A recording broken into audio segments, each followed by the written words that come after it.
저는 조금 전에 봉독하신 고린도전서 15장 58절의 말씀을 주의 일에 더욱 힘쓰라 이런 제목으로 말씀드리고자 합니다. 고린도전서 15장은 부활장입니다. 사도 바울께서 부활에 대한 일을 고린도전서 15장 전체에 걸쳐서 부활의 신앙을 가지라고 고린도 교회에 주신 말씀이 고린도전서 15장 말씀입니다.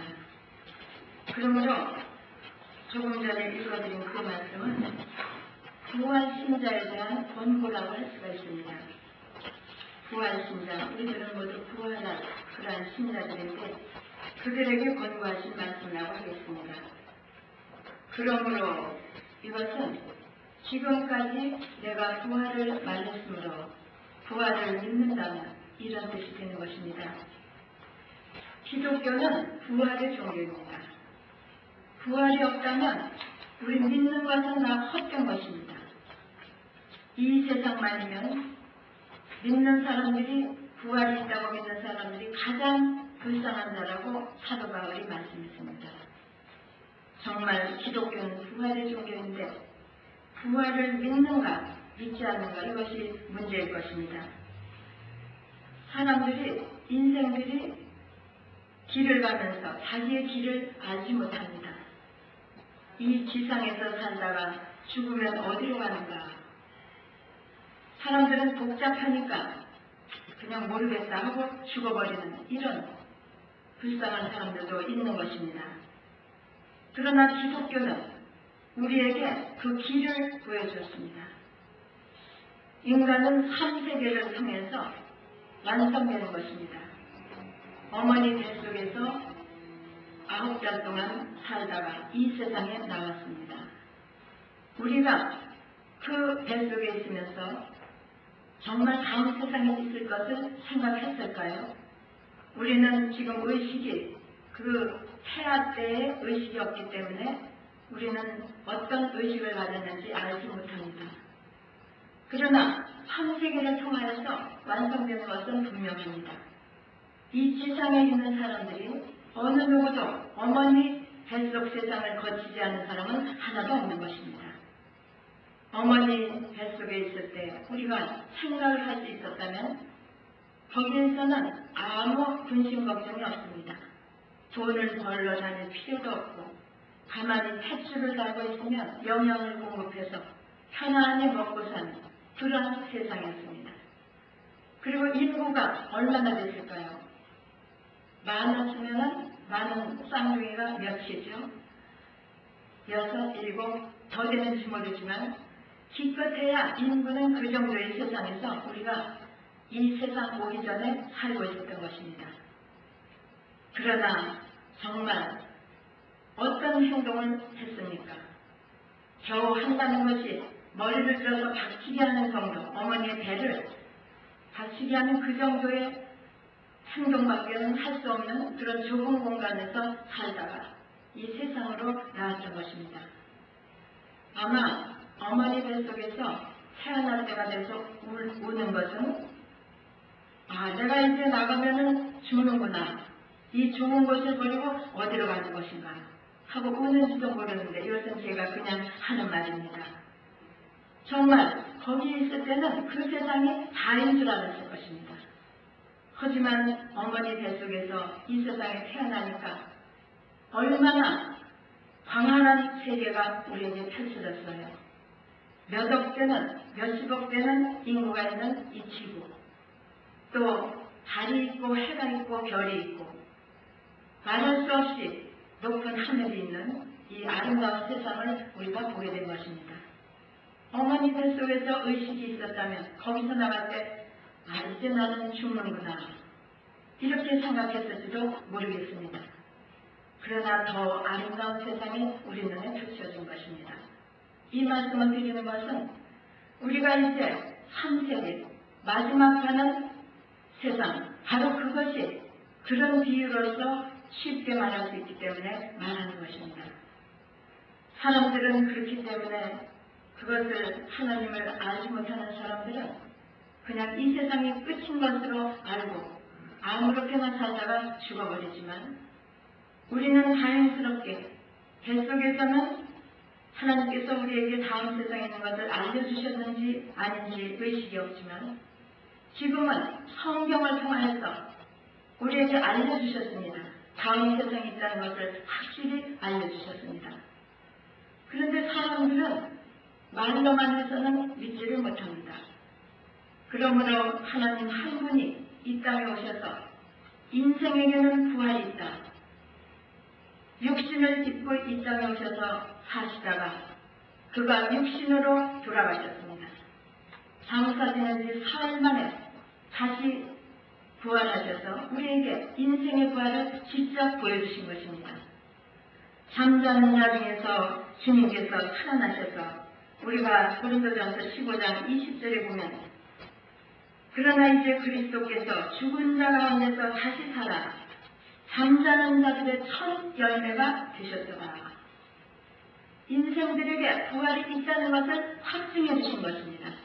역사적인 사실로서 우리에게 보여주시는 것입니다. 그렇지 않으면 사람들이 믿지를 못하니까 직접 돌아가셨다가 직접 살아나신, 부활하신, 그리고 승천하셨습니다. 이렇게 기독교는 부활의 종교, 기독교인들이 부활을 믿지 않으면 무엇 때문에 하나님을 믿습니까? 이 세상만 잘 살려면 사람들이 사는 것처럼 살다 그냥 가면 되지 않을까요? 그러나 부활은 있고 주님께서 우리에게 보여주셨고 확실히 있기 때문에 그리스도교는 부활의 종교가 되는 것입니다. 그리고 또 부활을 믿는데 우리들은 부활을 믿는 사람과 믿지 않는 사람과는 그 인생이 달라야 됩니다. 사람들이 길을 갑니다. 어떤 사람은 여기는 미국이니까 여기서 와싱턴 DC를 간다면 얼마 되지 않겠죠. 그러나 LA를 간다거나 서부를 가려면 굉장히 먼 길이 되겠습니다. 우리가 먼 길을 갈 때는 여장이 달려야 됩니다. 어떤 차비를 하고 가서 며칠이 됐을까요? 한 달 여행을 떠날 때와 하루 이틀 여행을 떠날 때는 우리의 장비가 다를 것입니다. 멀리 갈 때는 힘도 많을 것이고 계획을 많이 할 것입니다. 믿지 않는 사람은 이 세상만이 자기들의 여행지입니다. 그러나 우리는 거기에서 끝나는 것이 아니라 내세를 바라보며 부활을 고대하며 우리가 어떤 준비를 할 것인가. 그래서 오늘 그 준비하자는 일이 주의 이제 더욱 힘쓰라 이런 제목으로 말씀을 드리는 그런 말씀이라고 생각하시면 되겠습니다. 그래서 부활을 믿는 신자들에게 대한 권고, 이 바울 사도께서 하신 말씀을 우리가 생각해 보고자 하는 것입니다. 그 당시에도 고린도 지방에 부활이 없다는 자들이 있었다고 12절에 말씀하고 있습니다. 하나님 한 분이 오셔서 잠자는 자들의 첫 열매가 되셨도다. 성경에는 사람은 죽었다 이렇게 표현하지 아니하고 잠들었다고 표현한 것이 그런 데가 많이 있습니다. 스데반이 순교를 당해서 돌에 맞아 죽었는데 그때에도 스데반이 잔이다. 잔다 했습니다. 자는 사람은 언젠가 깨겠죠. 다음 세상에 있으니까 깰 것입니다. 또 자는 자들 이런 표현도 많이 있습니다. 미리 죽은 자들을 자는 자들이라고 말하고 있습니다. 참 부활이 있는 것을 생각할 때 하나님께 감사합니다. 우리가 이 어려운 세상, 고난의 세상, 아픈 것이 있고 불편한 것이 있고 괴로운 것이 있는 이 세상에서만 살다가 죽어버리면 얼마나 험할까요? 그러나 다음 세상을 하나님께서 우리에게 예비해 놓으셨습니다. 그래서 우리는 그 부활의 신앙을 가지고 사는 신자가 된 것입니다. 그러므로 우리는 부활을 믿는다면, 그러므로 하는 것은 부활을 믿는 부활 신자들, 부활을 믿기 때문에 부활을 믿고 있다면 내 사랑하는 형제들아, 고린도 교회의 바울 사도가 하신 말씀입니다. 그리고 권고의 말씀 15장을 부활장으로 길게 쓴 후에 그 부활을 믿는 너희에게 이렇게 말한다 하고 말씀하신 것입니다. 그리고 제가 이 부활에 대한 것은 하나님의 종들은 부활을 증거해야 됩니다. 사도행전 1장에 보면 예수님께서 승천하신 후에 베드로가 앞장서서 말하게 되었습니다. 12사도가 있었는데 한 사람 가론유다가 자기 스스로 죽게 되었습니다. 그렇기 때문에 12수에서 한 사람이 빠졌습니다. 베드로 말하기를 요한의 세례로부터 우리 가운데서 올려가신 가신 날까지 주 예수께서 우리 가운데 출입하실 때에 항상 우리와 함께 다니던 사람 중에 요한 때부터 함께 다니던 사람 중에 하나를 세워 우리로 더불어 예수의 부활하심을 증거할 사람이 되게 하여야 합니다. 하나님의 사도가 되는 이 목적이 부활의 증거입니다. 12사도들이 11사도가 가룟유다를 제외한 11사도가 예수님의 부활을 직접 목도했습니다. 그들이 부활을 증거하여서 만민들이 인생은 부활한다 하는 것을 알겠고 부활을 증거하는 것이 그들의 사명이라는 것입니다. 교회에서 우리는 무엇을 전해야 될까요? 예수 그리스도의 십자가를 전해야 되고 예수님의 속죄의 피를 전해야 됩니다. 또한 부활을 증거해야 됩니다. 이것은 종들의 사명인 줄 압니다. 그래서 사도를 보선하는데 가룟유다 대신 마시아를 뽑게 되었습니다. 그런데 그 목적이 예수님의 부활을 증거하게 우리가 사도를 보선하자 이렇게 사도 베드로가 말한 것을 우리가 기억해야 되겠습니다. 그래서 오늘 이런 부활이 있다는 것 짧게 말씀드렸습니다. 그러면 부활이 정말 믿기 힘들다. 어떻게 사람이 죽었는데 다시 부활할까? 청소년들도 이렇게 생각하기 쉽습니다. 우리가 쉬운 예로 매미가 처음부터 그런 매미가 아니었습니다. 애벌레였습니다.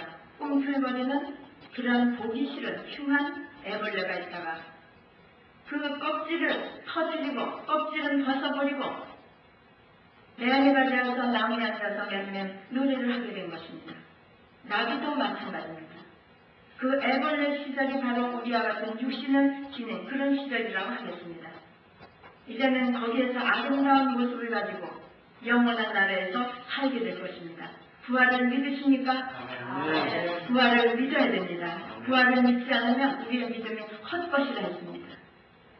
왜 잊지도 않은 부활을 증거하고 잊지도 않은 부활을 믿으면 그런 어리석은 사람이 어디 있겠습니까? 우리는 부활을 확실히 믿을 때 우리의 인생관이 달라질 것입니다. 부활 신자에 대한 권고. 첫 번째로 주의 일을 하라. 주의 일에 더욱 힘쓰라 했는데 주의 일에 대해서 말씀드리겠습니다. 사람들이 많이 말합니다. 나는 주의 일 하는 사람이야. 주님 일 좀 하세요. 무엇이 주의 일일까요? 첫 번째는 그러면 주의 일 한다 하면은 그저 모든 사람들은 헌금하고 봉사하고 이런 것을 주의 일인가 이렇게 여기는데 그것이 아니라는 것이 아니라 더 중요한 일이 있습니다. 첫 번째는 하나님의 보내신 자를 믿는 것이 주의 일입니다.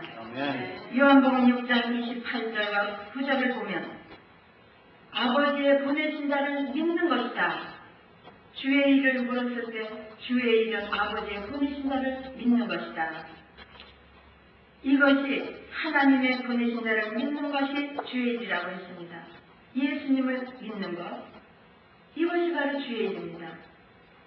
무엇을 믿을까요? 예수님의 처녀 탄생.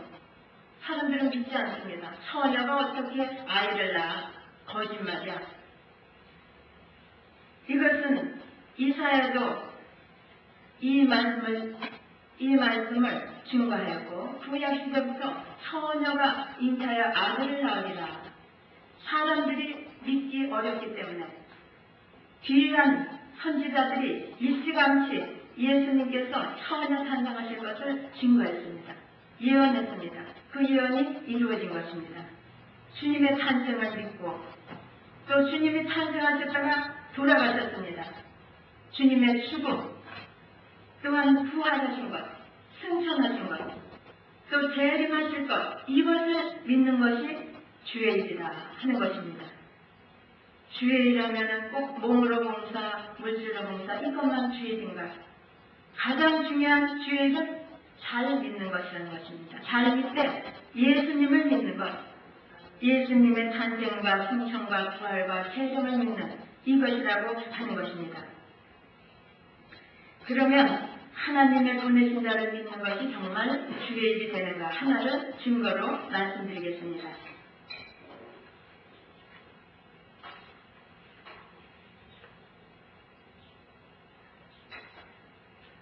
그 믿는다는 것이 무슨 일이 될 것인가? 무슨 일이 되는 것이야? 구약의 다니엘이라는 사람을 생각해 보시기 바랍니다. 다니엘은 소년 시절에 바벨론의 포로가 되어서 끌려갔던 그런 소년입니다. 그런데 이 다니엘이 하나님의 일을 크게 했습니다. 어떻게 했을까요? 하나님을 잘 믿었습니다. 이방신을 섬기는 바벨론에 가서도 이방신 섬기지 아니하고 신앙의 정절을 끝까지 지켰습니다. 정결한 신앙을 가졌습니다. 그래서 이 다니엘이 그로 말미암아 그가 신앙을 가지고 정절을 지킴으로 해서 다니엘로 말미암아 그때 바벨론에 있던 느부갓네살이라는 왕이 모든 나라에 이 다니엘의 하나님을 선포하는 전도를 했던 것입니다. 다니엘 한 사람 잘 믿은 것. 우리가 주님의 일을 복잡하게 생각하지 마시고 내가 잘 믿는 것이 바로 하나님의 일이다. 이렇게 생각하시면 쉽습니다. 내가 참 그리스도인이 되는 것, 참 하나님을 믿는 자답게 사는 것, 그렇게 사는 옆에서 다 보입니다. 또 하나님은 그런 사람을 통해서 역사하십니다. 그래서 다니엘이 열심히 정성껏 하나님을 섬겼더니 다니엘과 세 친구가 있었죠. 세 친구는 풀목불에 들어가서도 하나님께서 우리를 구원하시겠지만 구원하시지 않더라도 좋습니다 하는 이런 신앙을 가지고 신앙의 지조를 지키고 다니엘은 사자굴에까지 들어가서 신앙을 지켰습니다. 그랬더니 하나님께서 그를 들어서 쓰셨습니다. 그를 들어 쓰셔서 온 도에 바벨론 온 도에 하나님의 이름이 퍼지는 이런 큰 전도를 했습니다. 다니엘이 혼자 다니면서 전도했으면 몇 사람을 전도했을까요? 그러나 하나님께서는 이 귀한 다니엘을 보시고 그를 통해서 느부갓네살 왕을 시켜서 온 도에 하나님의 이름이 드높이 기리는 이런 일을 하게 됐던 것입니다. 이것이 바로 하나님의 보내주신 자를 믿는 것이 주의 일이다. 다니엘이 주의 일을 이렇게 하는 본보기를 하나 말씀드립니다. 히브리서 11장에는 믿음의 위인들이 열거되어 있습니다. 아벨 때부터 또한 에녹이라든가 아브라함이라든가 믿음으로 산 귀한 믿음의 조상들이 열거되어 있습니다. 아벨도 그가 한 일은 하나님께 속죄의 제사를 드린 것이 아벨의 제사였습니다. 가인은 속죄의 제사를 드리지 않고 물질만 드려서 하나님께서 연락하지 아니하시고 아벨은 속죄의 제사를 드렸기 때문에 하나님께서 그 제사를 받으셨는데 지금까지 우리는 가인과 아벨 그 중에 아벨을 배우고 있습니다. 아벨을 통하여서 그의 신앙을 본받고 있습니다. 왜 그럴까요? 그가 하나님을 믿었기 때문에 바로 믿은 사람들은 이렇게 오는 세대까지 그들을 기리면서 우리가 배우고 있는 것입니다. 아브라함도 마찬가지고 다윗도 마찬가지고 모든 믿음을 가지고 일했던 사람들 그들을 우리가 배우는데 이것이 바로 주님의 일이다. 하나님의 일이다 하는 것입니다. 그럼 주의 일은 먼저 하나님의 보내신 자를 믿는 것 예수 그리스도를 잘 믿는 것이 주의 일이라고 했습니다. 두 번째는 예수님을 증거하는 것입니다. 이것은 직접적인 일이 되겠습니다. 이 일을 예수님의 제자들 특히 사도들이 자기들의 목숨을 버려서 순교하면서까지 전도했습니다. 베드로와 사도들 또 바울 사도 모두 주님을 증거한 그런 사람들입니다. 특히 스데반은 집사였는데도 얼마나 성령이 충만했던지 그가 돌에 맞아 죽기까지 주님을 증거하다가 죽었던 것입니다. 스데반도 있고 예수님을 증거했습니다. 베드로도 보면 베드로의 일생을 보면 정말 그가 성령 받은 후에 전혀 다른 사람이 된 것을 볼 수가 있습니다. 주님을 증거하면서 사도행전 4장 12절에 천하 인간의 구원을 얻을 만한 다른 이름을 우리에게 주신 일이 없다 이러면서 담대하게 외쳤는데 처음부터 베드로가 그런 베드로는 아니었습니다. 주님을 따라올 때는 굉장히 용자성 있게 배와금을 부친을 버려두고 야고보, 요한, 베드로, 안드레 모두 따랐습니다. 그러나 주님과 함께 있는 동안 3년 동안 많은 실수를 했습니다. 그들이 너무 연약했기 때문에 고의적인 실수는 아니고 연약으로 인한 실수였습니다. 심지어는 예수님을 모른다고 부인하는 것을 지나서 저주까지 한 베드로가 아닙니까? 그러나 성령을 받은 후에 달라졌습니다. 우리는 성령을 기다려야 됩니다. 열심히 믿음 생활하면서 하나님께서 성령을 주시면 일하지 않을 수가 없는 것입니다. 성령을 받고는 대제사장들 앞에서 바리새인들 서기관들 앞에서 천하 인간의 구원 얻을 다른 이름 주신 일이 없다. 내가 너희들 말 듣는 것이 가하냐 하나님 말 듣는 것이 가하냐 생각해보라 하면서 크게 담대하게 외치고 성령 받은 후는 베드로가 주저하거나 잘못한 기록이 전혀 기록되어 있지 않은 것을 볼 수가 있습니다. 이렇게 예수님을 직접 증거하는 방법이 주일하는 하나의 방법입니다. 첫 번째는 주 예수를 믿는 것, 하나님이 보내신 자를 믿는 것. 두 번째는 예수님을 증거하는 것. 세 번째 또 하나가 있습니다. 주의 종을 도와서 일하는 것입니다. 이것을 동역이라고 합니다. 주의 종이 하는 일을 돕는 것이 바로 주의 일입니다. 같이 일하는 것을 동역자라고 하는 것입니다. 빌립보 교회에 보면 빌립보 교회에서 바울이 갈 때 헌금을 했다가 바울을 통해서 또 다른 데 전달하고 이렇게 하는 일이 있었습니다. 빌립보서 4장 18절에 바울이 이 헌금을 가지면서 너희가 나에게 전해준 것은 받으실 만한 향기로운 제물이다. 그들은 직접 전도할 줄 몰랐기 때문에 전도할 수 없었기 때문에 자기들의 재물을 복음 사업에 쓰도록 해서 전도했습니다. 이것이 주의 종을 위하면서 주의 종을 도우면서 하는 그런 세 번째 주의 일이 되겠습니다. 갈라디아 6장 6절을 보면 가르침을 받는 자는 말씀을 가르치는 자와 모든 좋은 것을 함께하라. 도우라는 말씀입니다. 마태복음 10장에 보면은 예수님께서 하신 말씀이니 얼마나 이것이 정말 그렇다는 그 말씀이 있습니다. 너희를 영접하는 자는 나를 영접하는 것이요. 이 말씀 생각해 보십시오. 어느 사람이 어느 집에서 자기 부모님을 대신해서 어느 집에 심부름을 갔다면 그 집에서는 그 부모님을 대하듯이 그 아들을 대할 것입니다. 그래서 너희를 영접하는 것, 주의 종을 영접하는 것은 바로 주님을 영접하는 마음으로 하는 것이다.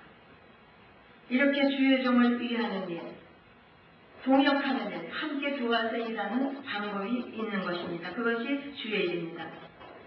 그래서 나를 영접하는 자는 내가 보낸 자를 영접하는 것은 나를 영접하는 것이요. 또 나를 영접하는 자는 나 보내신 이를 영접하는 것이다. 예수님을 영접하는 사람들은 바로 하나님을 영접한 사람이다. 이렇게 말씀했습니다. 또 선지자의 이름으로 선지자를 영접하면 무슨 상을 받는다고 했습니까? 선지자의 상을 받을 것이요. 참 대단한 상입니다. 선지자의 이름으로 선지자를 대접하면 선지자의 상을 받고 의인의 이름으로 의인을 대접할 때 의인의 상을 받는다. 그리고 누구든지 제자의 이름으로 소자 중 하나에게 냉수 한 그릇을 대접하면 결단코 그 상을 잃지 않을 것입니다.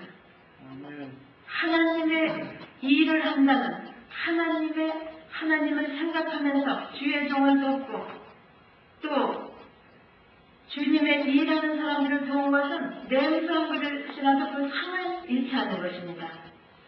그러니 이것이 주의 일이 아니라고 말할 수가 있겠습니까? 그래서 간접적으로 직접 자기들이 복음을 외치고 하지 못하더라도 주의 종을 도와서 주의 일에 힘쓰는 이런 일이 바로 주님의 일이다 하는 것입니다. 우리가 성경에 이런 사람들을 많이 찾아볼 수 있습니다. 누가복음 8장을 보면 주님 당시에 여러 여자들이 자기들의 소유로 주님을 섬겼다 했습니다. 그 사람들이 왜 성경에 기록이 되었습니까? 바로 주의 일을 했다고 거기 적혀 있는 것입니다. 주님을 도왔던 것, 주님과 사도들을 대접하고 한 것이 주님도 육신을 가지셨는데 잡수지 않고 복음운동 하실 수 없었을 것입니다. 잡숴야 됐을 것입니다. 그러므로 주님을 따르던 사도들도 누군가 공개를 해야 주님을 따르면서 말씀을 배우고 이렇게 했을 텐데 그때 한 사람들이 바로 여인들인데 거기에는 여러 종류의 여인들이 있습니다. 귀신 들렸던 막달라 마리아도 있고 요한나 수산나 같은 귀한 여인들도 있고 귀천이 없이 주님의 일을 하는 데는 신분이 따로 없습니다. 학력도 필요 없습니다.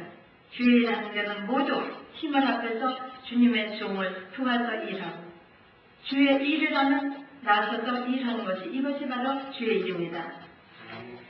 그때 주님 당시에는 마가 요한의 어머니가 유명한 일을 했습니다. 마가의 다락방, 마가 요한의 어머니 다락방.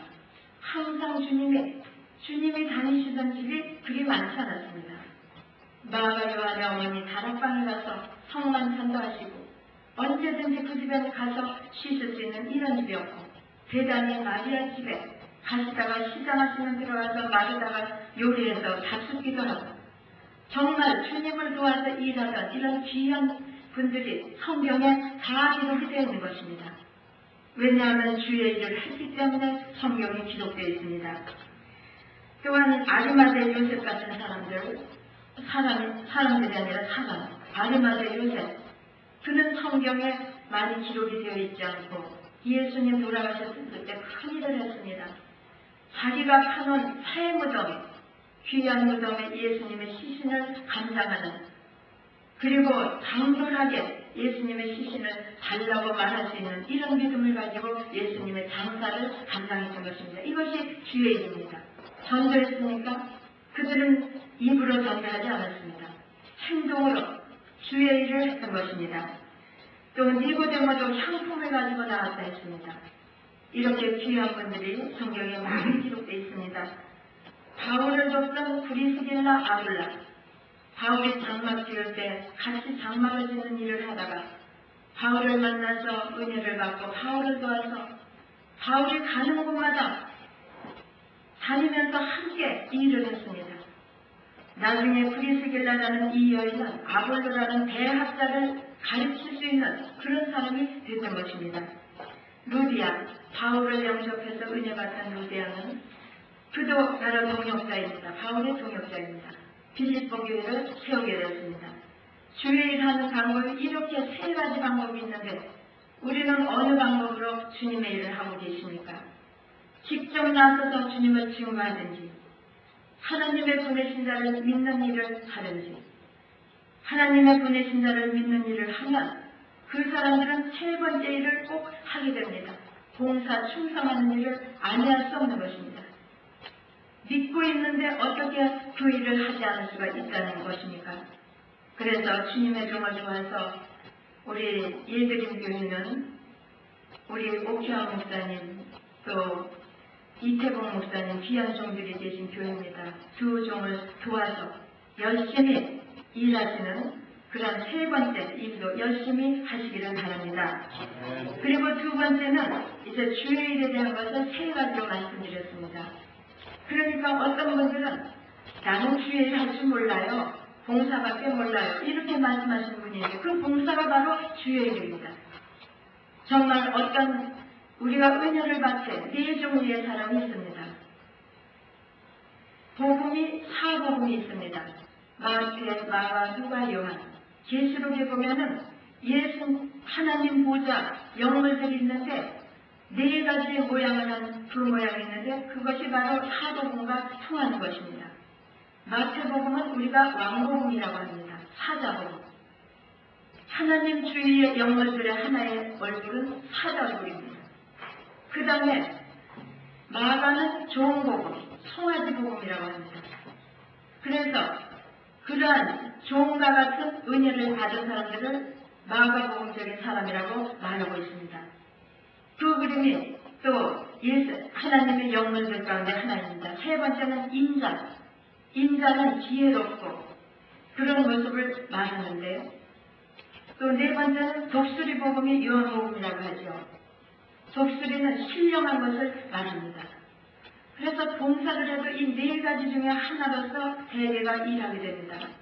어떤 사람들은 교회에서 말씀도 가르치고 왕과 같은 이런 일을 담당하는 그런 증거하는 사람도 있고 어떤 분은 송아지같이 그저 봉사하고 뒤에서 다른 사람이 귀찮을 만한 일도 잘 하면서 꾸준히 봉사하는 이런 은사를 받은 분도 있습니다.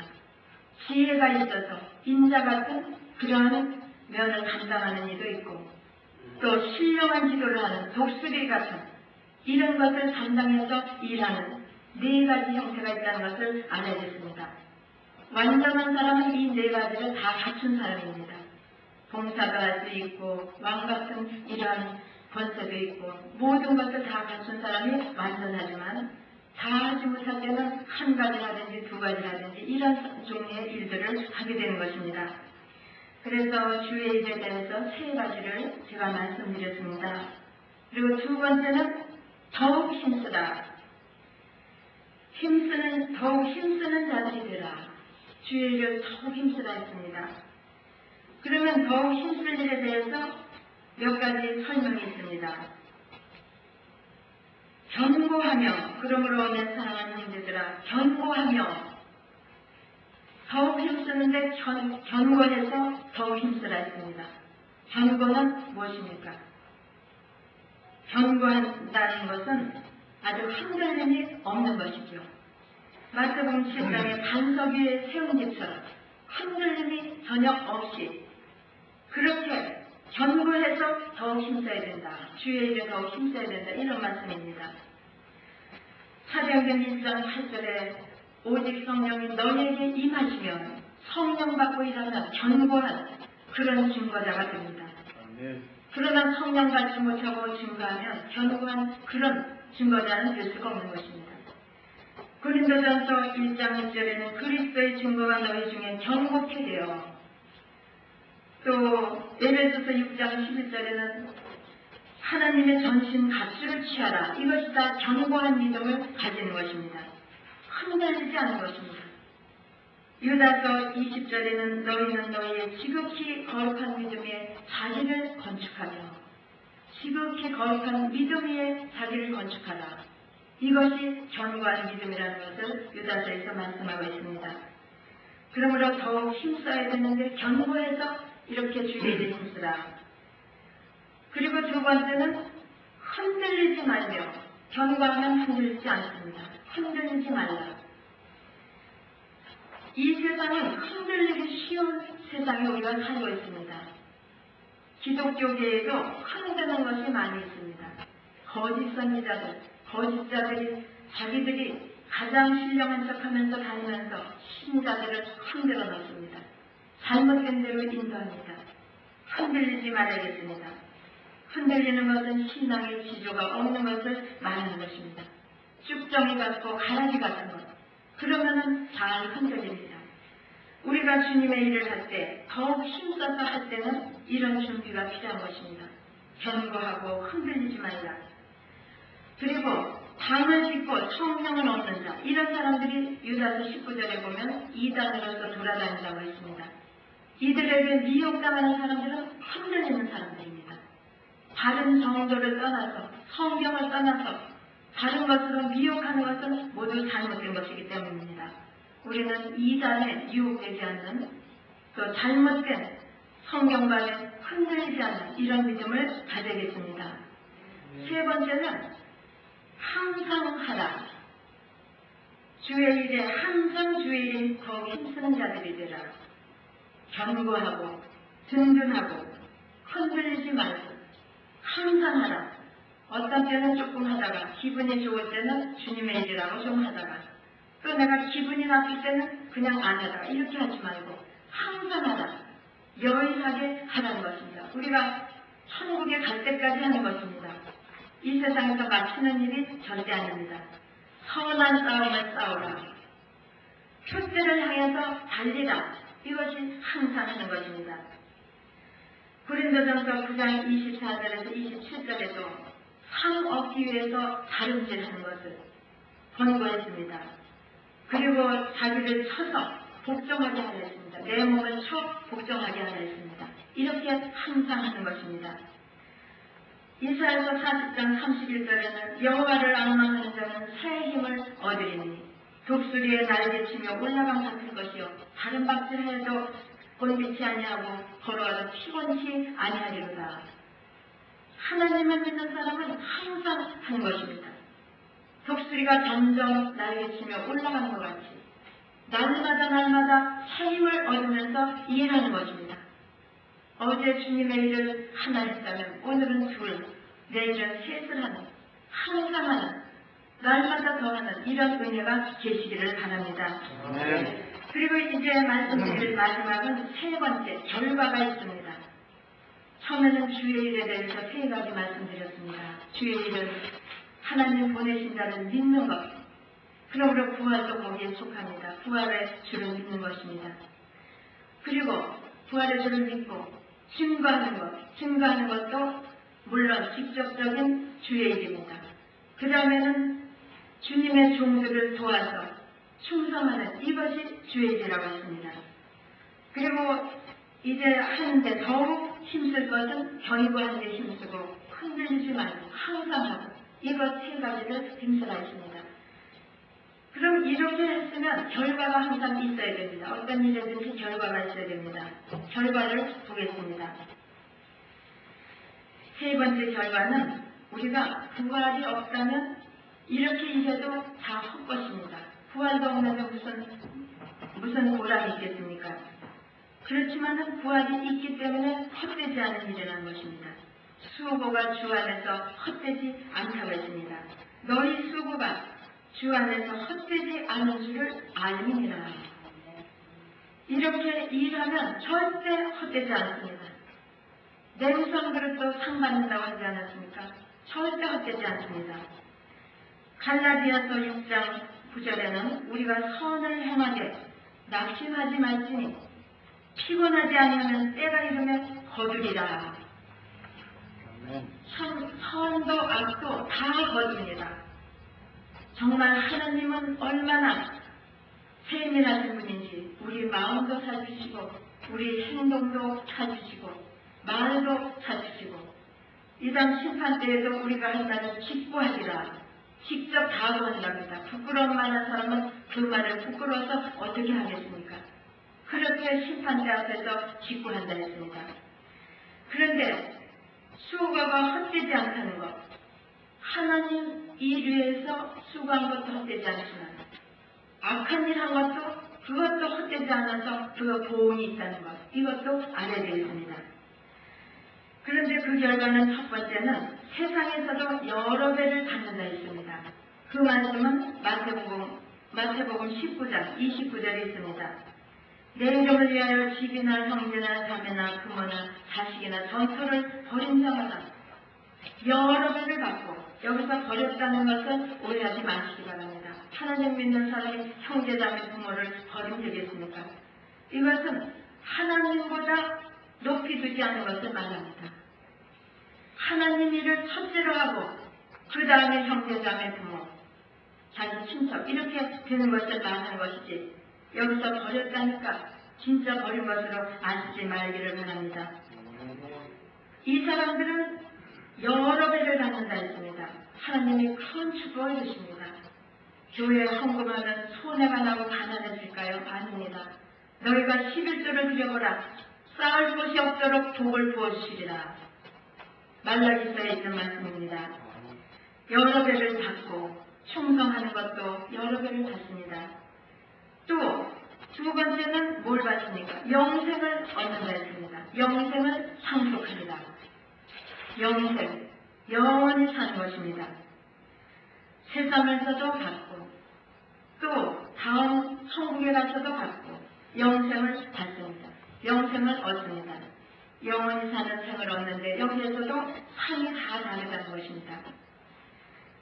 한 곡을 받을 사람 있고 10곡을 차지할 사람 있고 천국에 가면은 다 똑같은 줄 아는데 그것은 절대 아닙니다. 자기가 거기에 가서 상 받을 만큼 다 다르게 받는 것입니다. 결과는 이렇게 주의한 결과는 세상에서도 여러 배 받고 영생을 얻는다. 영생이 가장 중요한 것이 아니겠습니까? 세 번째는 면류관을 얻는답니다.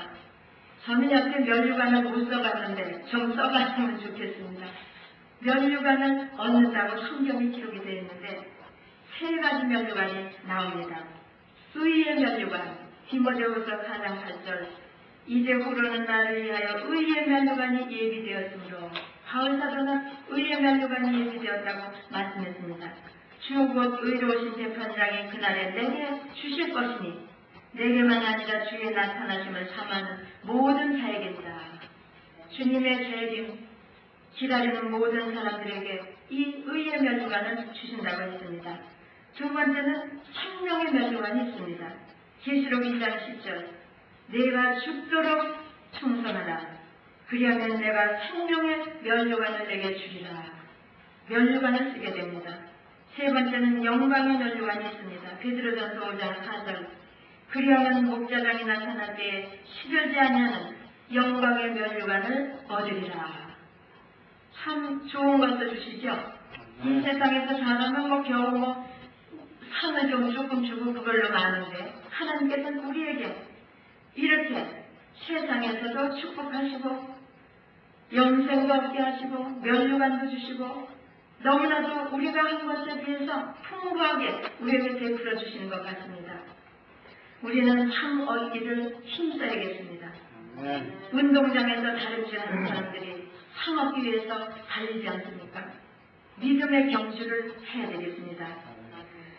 그래서 바울은 말했습니다. 고린도전서 16장 10절에 보면 제가 읽겠습니다.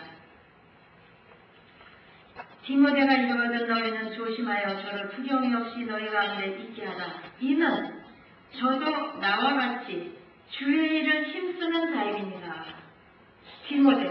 디모데와 바울 사도는 바로 주의 일을 힘쓰는 사람이라고 이렇게 기록을 했습니다. 디모데가 바울을 만나서 믿고 칭찬받던 어려서부터 믿던 디모데가 귀한 종이 되었습니다. 그래서 우리는 주의 일 힘쓰는 자이다. 바울 사도가 디모데와 자신을 가르쳐서 주의 일을 힘쓰는 자라고 말했습니다. 우리는 모두 주의 일을 힘쓰는 분들만 여기 제가 보니까 계신 것 같습니다. 감사를 드립니다. 앞으로는 더욱더 주의 일에 힘써서 면류관도 타시고 이 세상에서 여러 배도 받으시고 영생을 상속하는 이런 결과를 가져서 축복에 이르시기를 바랍니다. 우리는 주의 일을 하는 것이 얼마나 영광된 것인지 모릅니다. 우리가 누구를 위해서 일할 때 훌륭한 분들, 가령 대통령을 어느 비서가 모시고 있으면 가는 데마다 자랑할 것입니다. 나는 대통령 위해서 일하는 사람이야. 비서를 위해서는 사람들이 꼼짝을 못합니다. 그 세력에 야, 저 대통령을 모셨다고 합니다.